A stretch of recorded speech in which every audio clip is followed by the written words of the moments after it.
கார்த்திக் ரேவதி சீரியலில் என்ன நடக்க போகுதுன்னு பார்க்கலாம். வாங்க வீடியோக்குள்ளே போகலாம். கார்த்திக்கு முத்துவேலும் சிவனாண்டி மேலே தான் சந்தேகமாக இருக்குது. அவங்க ரெண்டு பேர்த்தையும் கேட்டு விசாரித்த வரைக்கும் இதுக்கு சம்மந்தமே இல்லாத மாதிரி பேசுகிறாங்களே சகலை. இப்போ என்ன பண்ணுறதுங்கிறாங்க மயில்வாகனம்.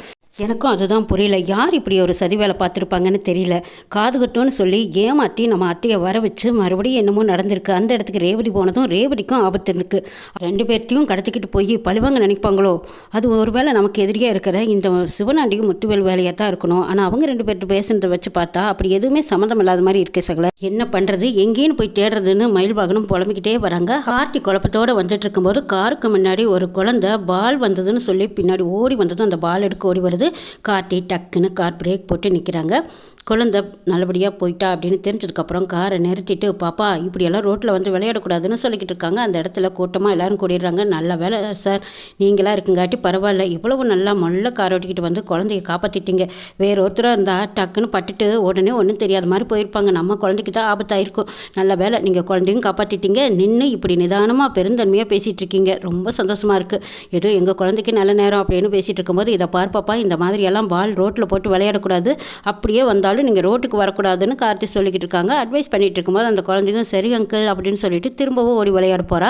கார்த்திக் அந்த குழந்தை போட்டிருக்கிற செயின் மேலே சந்தேகமாக இருக்குது. இது ரேவதி போட்டிருந்த செயின் மாதிரி இருக்கே. இந்த செயினை நான் தானே அவள் பிறந்த நாளுக்காக நான் வாங்கி கொடுத்தேன். அதே செயின் தான். ஆனால் இந்த குழந்தை கழுத்தில் எப்படி இருக்குது? இந்த மாடல் நான் பார்த்து செலக்ட் பண்ணி கொடுத்தது. ரேவதி போட்டிருந்தது இந்த குழந்தை கழுத்தில் இருக்குன்னா என்ன ஏதுங்கிறத நம்ம விசாரிக்கணும்னு நினச்சிட்டு குழந்தைகிட்ட வந்து காட்டி மெல்ல பேச்சு கொடுக்குறாங்க. ஆமாம், அம்மா அப்பாலாம் எங்கே இருக்காங்க, உங்கள் வீடு எதுன்னு கேட்குறாங்க. அப்போ அந்த குழந்தைக்கும் அதுதான் எங்கள் வீடு, எங்கள் அம்மா தான் இருக்காங்க, எங்கள் அப்பா வெளியில் போயிட்டாங்கங்கிறாங்க. அப்படியா, அவங்க அம்மாவை நான் பார்த்து பேசலாமா, அவங்க அம்மாவை பார்க்கட்டுமான்னு கேட்குறாங்க. வாங்கன்னு கூட்டிகிட்டு போகிறா. அப்போ அவங்க அம்மாவை பார்த்துட்டு, எங்கள் குழந்தைய பார்த்து பத்திரமா விளையாட விடக்கூடாதா, ரோட்டில் விளையாடிட்டு இருக்குது, இன்னும் கொஞ்சம் ஏமாந்துருந்தா காருக்குள்ளே விழுந்திருப்பா, கவனமாக பார்த்து விளையாட சொல்லுங்கிறாங்க. ஐயோ அப்படியா நடந்துச்சு, எனக்கு இது வரைக்கும் தெரியலையே. சரி சார், இனிமேல் அப்படியெல்லாம் ரோட்டுக்கு விட மாட்டேன், நான் பார்த்துக்கிறேன். ஏமா ரோட்டுக்கெல்லாம் போய் விளையாடக்கூடாதுன்னு உங்கள்கிட்ட எத்தனை தடவை சொல்லியிருக்கேன், எதுக்கு ரோட்டுக்கு போனேன்னு திட்டுறாங்க. சரி விடுங்க, குழந்தை தான் தெரியாமல் செஞ்சிருச்சு, அடுத்த தடவை நாம தான் கவனமாக பார்த்துக்கணுங்கிறாங்க மயில்வாகனம். சரிங்க, நான் ஒரு கேள்வி கேட்பேன், தப்பாக எடுத்துக்கக்கூடாது அப்படின்னு கார்த்தி கேட்கும்போது அந்த அம்மாவும் சொல்லுங்கள் சார் அப்படின்னு கேட்குறாங்க. உங்கள் பொண்ணு போட்டிருக்கிற செயின் எங்கே வாங்கினீங்கன்னு கேட்குறாங்க. அது எனக்கு தெரியாது, என் வீட்டுக்காரர் தான் எங்கேயோ வாங்கிட்டு வந்தேன்னு சொல்லி என் குழந்தைக்கு கொடுத்தாங்க. சரி, நம்மளுக்கு இது வரைக்கும் தங்க செயின் பண்ணுற யோக்கியம் இல்லை, அதனால் அவர் கொண்டு வந்து கொடுத்ததும் நானும் சரி குழந்தை கழுத்தில் இருக்கட்டுமேனு நான் ஆசையாக போட்டு விட்டுட்டேன் சாருங்கிறாங்க. இங்கே பாருங்கள், நான் சொல்கிறேன்னு தப்பாக எடுத்துக்காதீங்க, அது போட்டுக்கிற செயின் என்னோட மனைவி, இது நான் பிறந்த நாளுக்காக வாங்கி கொடுத்தது. அந்த செயின் இது வரைக்கும் காணாமேன்னு நாங்கள் நினச்சிட்டு இருந்தோம். இப்போ பார்த்தா உங்கள் பொண்ணு கழுத்தில் இருக்குது, இந்த செயினை எனக்கே திருப்பி கொடுத்துருங்க, நான் அதுக்குண்டான பணத்தை கொடுக்குறேங்கிறாங்க. அதுக்கப்புறம் அந்த அம்மாவும், ஏங்க என்னோட குழந்தையோட உசிரியே காப்பாற்றி கொடுத்துருக்கீங்க, நீங்கள் உங்கள் பொருளுக்கு நீங்கள் அதையவே வாங்கிட்டு எனக்கு பணத்தை திருப்பி தரேன்னு சொல்கிறீங்களே, அதெல்லாம் வேண்டாம் சார், செயின் வேணால் நீங்களே வச்சுக்கோங்கன்னு சொல்லி திருப்பி கொடுக்குறாங்க.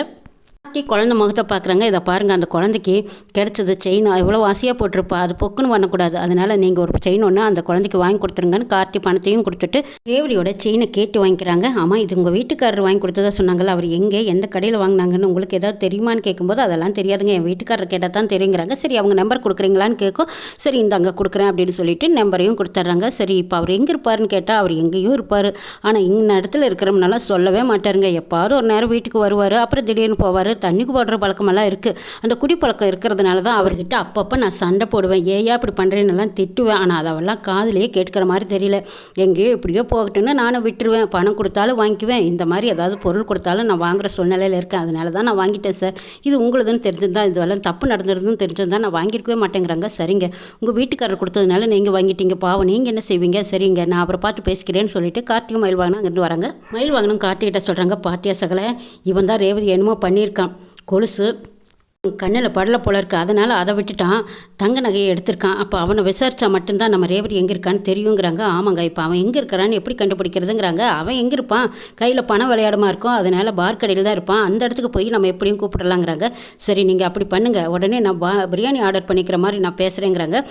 அதுவும் சரிதான் அப்படின்னு சொல்லிட்டு கார்த்தியும் மயில்வாகனமும் அங்கே இருக்கிற பிராண்டி கடையில் போய் தேடுறாங்க. ஃபோன் பண்ணால் எவன் ஃபோன் அட்டன் பண்ணுறானோ அவனாக தான் இருக்கும் அப்படின்னு நினச்ச மயில்வாகனம் அந்த நம்பரை வச்சுக்கிட்டே அந்த ரவுடிக்கு ஃபோன் பண்ணுறாங்க. அந்த ரவுடிக்கும் பிரியாணி வரும்னு சொல்லிட்டு நல்லா தண்ணியை போட்டுட்டு, இப்போ பிரியாணி வரும், நல்லா மூக்கு பிடிக்க சாப்பிட்லாம், பிரியாணியை சாப்பிட்டு தண்ணியை போட்டுட்டு இன்றைக்கி ஜாலியாக இருக்கலாம் அப்படின்னு அவங்க ரெண்டு பேரும் பேசிக்கிட்டு இருக்காங்க.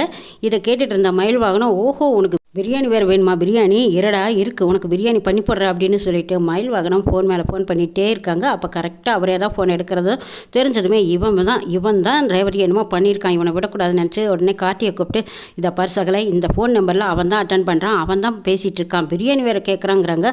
ஓ இப்போ போதையில் தான் இருக்கானா, இப்போ பார்த்து நல்லா கும்மா குத்தி நல்ல உண்மையெல்லாம் வரவச்சிடலாம் அப்படின்ட்டு மயில் வாகனம் அவரை போய் கோளாராக கூட்டிகிட்டு வராங்க. எப்பா உனக்கு பிரியாணி வேணும்னு கேட்டீங்கல்ல, பிரியாணி ஆர்டர் பண்ணியிருக்கோம், வாங்க உங்களுக்கு தனியாக கொடுக்குறோங்கிறாங்க. இது பிரியாணி வந்தால் எனக்கு இங்கேயே கொடு, இங்கேயே நான் சாப்பிட்டு தனியாக போட்டு நிம்மதியாக தூங்கி எழுந்திரிச்சு போவேங்கிறாங்க. இங்கே வாங்க நிழலுக்கு போகலாம் அப்படின்னு சொல்லி கோலாரமாக இல்லைவாங்க. தனியாக கூட்டிகிட்டு வந்து அவரை கவனிக்க வேண்டிய விதத்தில் கவனிக்கிறாங்க. காட்டி கொடுக்குற அடி ஒன்று இட்டி மாதிரி இறங்குது. போதையெல்லாம் இறங்கி போச்சு அப்படின்னு திருன்னு பார்க்குறாங்க. என்ன சார், ஏன் சார் இப்படி என்னை போட்டு அடிக்கிறீங்க, உங்களுக்கு எனக்கு என்ன சம்மந்தம், நீங்கள் யாருன்னு கூட எனக்கு தெரியாதுங்கிறாங்க. நான் யாருன்னு தெரியாத இருக்கிற வரைக்கும் உனக்கு நல்லது தான்.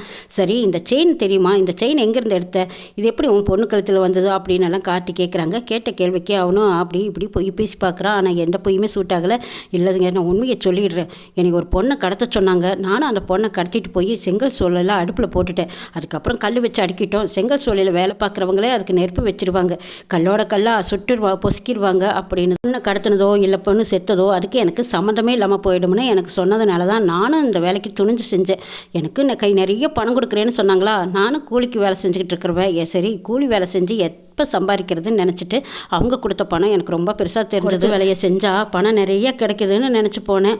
அப்புறம் பார்த்தா அந்த பொண்ணே சாக போகுதில்ல, திரும்ப அதோட கழுத்தில் தங்க செயின் இருக்குது, அந்த தங்க செயினையும் எடுத்துக்கலாம், ஒரே கலரில் 2 மாங்கன்னு நான் ஆசைப்பட்டுட்டேங்க. தங்க வைக்கிற வேலைக்கு என் பொண்ணுக்கு செயின் போட்டு அழகு பார்க்க முடியாது, அதனால தான் இந்த செயினையும் கொண்டு போய் என் பொண்டாட்டிக்கிட்டே சொல்லி என் குழந்தைக்கு போட்டுவிட்டேன். அடுத்தது எனக்கு கை நிறைய பணமும் கொடுத்தாங்க, அந்த சந்தோஷத்தில் தான் நான் இருக்கேங்கிறாங்க.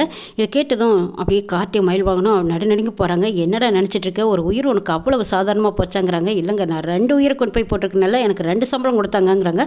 திரும்பவும் மறுபடியும் காட்டி அடின்னு அடிக்கிறாங்க. உண்மையை சொல்லு, எந்த அடுப்பில் கொண்டு போய் போட்டேன், எங்கே போட்டிருக்கேங்கிறாங்க. இதை பாருங்கள், நான் சிவனாண்டிக்கிட்டே முத்துவேல்கிட்டையும் மாட்டிக்கிட்டேன், என்னோடய உயிர் தப்பிக்காது, நான் உண்மையை சொல்ல வேண்டியதை சொல்லிட்டேன், எப்படியாவது நீங்கள் அவங்கள காப்பாற்றிக்கங்க, இதுக்கப்புறம் என்னை பற்றி எதுவும் கேட்காதீங்கன்னு சொல்லிடுறாரு. சரி நான் கேட்கும்போது நீ எல்லா உண்மையும் சொல்லணுங்கிறாங்க. நீங்கள் எப்போ கேட்டாலும் கூப்பிட்டாலும் நான் வரேன்னு சொல்லிவிட்டு அவர் தப்பிச்சுக்கிறாரு. திரும்ப அங்கே போய் பார்த்தா சூளையில் எல்லாரும் பூஜை போடுறதுக்காக தயாராக இருக்காங்க. பூஜை போகும்போதே நிறைய தடவை அபசகுணம் தடங்கள் நடந்துகிட்டே இருக்குது. என்னடா இது என்றைக்கும் இல்லாமல் இன்றைக்கி மட்டும் நம்ம நெருப்பு வைக்க போகும்போது இப்படி தடங்கள் வந்துகிட்டே இருக்கே. பூஜையை போட்டு நம்ம சூடத்தை பற்றி வச்சு ஆரம்பித்தோம்னா படன்னு நல்லா செங்கல் சூளையில் செங்கலெல்லாம் சுட்டு எடுத்துடலாம்.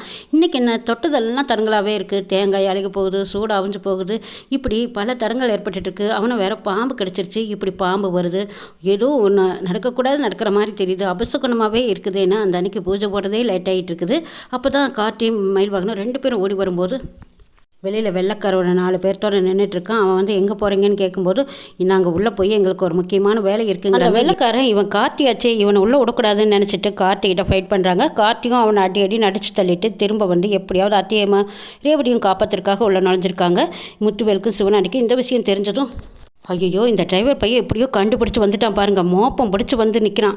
இப்போ இவன் கையில் நாம மாட்டினோம், நம்மளை கொண்டு சோலையில் வச்சு தீயை எரிச்சு விட்ருவான், நம்ம திரும்ப எங்கேயாவது தப்பிச்சு ஓடுறதே நல்லதுன்னு மயில் வாகனமும் சிவனாண்டியும் அங்கேருந்து தப்பிச்சு ஓட்டம் பிடிக்கிறாங்க. இந்த வெள்ளைக்காரனும் வாங்கின அடி வாங்கிக்கிட்டு திரும்ப அடித்து மோதி பார்க்குறான். ஆனால் கார்த்தியை ஜெயிக்க முடியல, மறுபடியும் அங்கேருந்து தப்பிச்சிட்டான். அப்போ செங்கல் சோலையில் தீ வைக்கிறாங்க. சோலை அடுப்புலெல்லாம் ஒவ்வொரு அடுப்பாக வச்சுட்டு வரும்போது அப்போ தடுத்து நிறுத்துறாங்க. கார்த்தி என்னங்க நடக்குதுங்க, இப்போது இந்த சோலையில் ஏதோ ஒரு இடத்துல எங்கள் அட்டையும் ரேவதியும் உள்ளே வச்சுருக்காங்க, எப்படியாவது காப்பாற்றுங்கன்னு கேட்குறாங்க. ஐயோ என்ன தம்பி சொல்கிறீங்க, இப்படியெல்லாம் ஒரு நாள் கூட நடந்ததில்லை, ஆனால் இன்றைக்கின்னு பார்த்து என்ன நடந்தது தெரியுங்களா, நாங்கள் பூஜை போடலான்னு போகும்போது நிறைய தடங்கள் நிறைய அபசகுணம் நடந்தது. இது தெரியாமல் நாங்களும் இப்போ பூஜையை போட்டுட்டோமே, இப்போ எந்த இடத்துல இருப்பாங்கன்னு தெரியலையே அப்படின்னு சொல்லி எல்லாருமே அங்கே பறக்க ஓடி களைச்சி பார்க்குறாங்க. அப்போ சாமுண்டீஸ்வரியும் ரேவதியும் இருக்கிற அடுப்பு தெரிஞ்சுக்கிட்டாங்க. தெரிஞ்சதுக்கப்புறம் எப்படியோ ஒரு வழியாக காப்பாற்றுறாங்க. ஆனாலும் மயக்க நிலையிலே இருக்கிறதுனால 2 பேர்த்தையும் கூட்டிகிட்டு போய் ஹாஸ்பிட்டலில் சேர்த்துறாங்க. காட்டி சாமுண்டீஸ்வரி கண் முழிச்சு பார்க்குறாங்க. எங்கே இருக்கிறோன்னு பார்த்தா ஹாஸ்பிட்டல் இருக்கிறாங்க. அப்போ தான் பக்கத்தில் நர்ஸை கூப்பிட்டு கேட்குறாங்க, ஆமாம் நான் எங்கே இருக்கேன், நான் எப்படி இங்கே வந்தேன்னு கேட்குறாங்க. எல்லாம் கார்த்தி தான் கூட்டிகிட்டு வந்து சேர்த்துனாரு, உங்களை ஏதோ சோலையில் வச்சு தீயரிக்க பார்த்தாங்களாமே, நல்ல வேலைங்க, அவர் அந்த நேரத்தில் உங்களை காப்பாற்றினால நீங்களும் உங்கள் மகளும் தப்பிச்சிருக்கீங்கிறாங்க. இது கேட்டதும் சாமுண்டீஸ்வரிக்கு கார்த்திங்கிற பேரை கேட்டதும் அப்படியே கோபத்தில் கொந்தளிச்சிட்டு இருக்காங்க. அப்போ மயில் வாகனம் அத்தை இப்போ மட்டும் கார்த்தியும் நானும் காப்பாற்றலைன்னா உங்கள் நிலைமை என்ன இருக்குன்னு தெரியுமா, அப்படியே பொசுங்கி சாம்பல் ஆயிருப்பீங்க, நல்ல வேலை நல்ல நேரத்தில் கார்த்தி காப்பாற்றினார். கார்த்திக்கு நீங்கள் நல்லவன்னு சொல்லினாலும் பரவாயில்ல, நன்றி சொல்லினாலும் பரவாயில்ல, ஆனால் எல்லாருமே நடிக்கும் அசிங்கப்படுத்தாதீங்க அத்தை, சகல ரொம்ப ரொம்ப நல்லவர், நல்ல மனசோட தான் உங்களை தேடி எப்படியும் உங்கள் 2 பேர்ட்டையும் காப்பாற்றணும்னு நினச்சாங்க, காப்பாற்றி நல்லது செய்து தான் நினச்சாங்க, ஆனால் வீட்டில் நீங்கள் 2 பேர்த்து கொண்டு வந்து உட்கார வச்சுருக்கீங்களே அந்த சூரியகலா மாறுது. இவங்க 2 பேரும் கார்த்தி வெளில கம்ப்ளைண்ட் கொடுத்துட்டாங்கன்னு சொன்னதும் சாமுண்டேஸ்வரி கோவப்படுறாங்க.